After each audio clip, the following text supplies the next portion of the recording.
Hi friends, அனைவருக்கும் வணக்கம். நான் உங்கள் விபி ஏழுமலை. தயவுசெய்து இந்த வீடியோவை கொஞ்சம் கடைசி வரைக்கும் பாருங்கள்.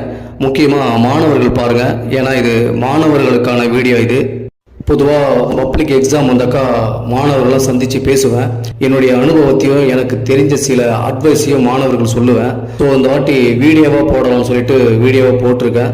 ஸோ பாருங்கள், பார்த்துட்டு உங்களுடைய கருத்து என்னன்னு கமெண்ட்ஸில் பதிவு பண்ணுங்கள். இப்பொழுது தமிழகம் முழுவதும் பொதுத் தேர்வு எழுத உள்ள 10th 11th 12th மாணவ மாணவிகள் சிறப்பாக தேர்வு எழுத அனைவருக்கும் என்னுடைய வாழ்த்துக்களை தெரிவிச்சுக்கிறேன். முதல்ல இன்னைக்கு பார்த்தீங்கன்னாக்கா 10ஆம் வகுப்பு தமிழ் பொதுத் தேர்வு எழுத வந்த மாணவ மாணவிகளை தேர்வு மையத்தில் சந்தித்த போது அவங்களுடைய முகத்தில் ஒரு ஆர்வம் கலந்த சந்தோஷத்தை பார்க்க முடிஞ்சது.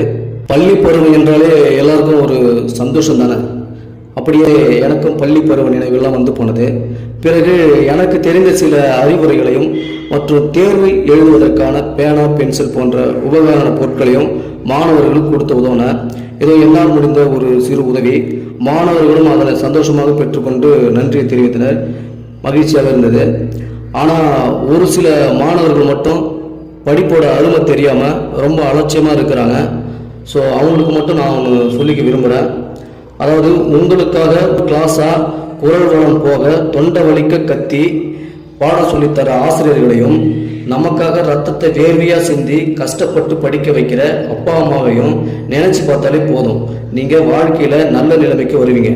அதாவது நான் என்ன சொல்கிறேன்னா, படிப்பை டைம் பாஸுக்காகவும் பொழுதுபோக்குக்காகவும் படிக்காதீங்க.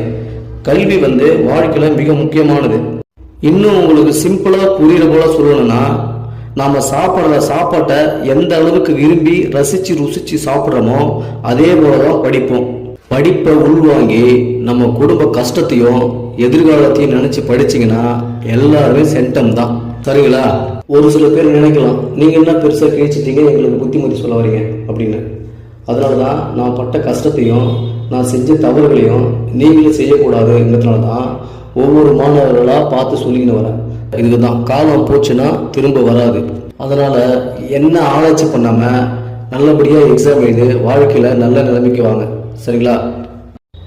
ஒரு முக்கியமான விஷயம் சொல்கிறேன், கேட்டுக்குங்க. அதாவது, ஒரு சில மாணவர்கள் குடும்ப கஷ்ட சூழ்நிலையால் தேர்வு எழுதியும் ஃபெயில் ஆகிடுவாங்க.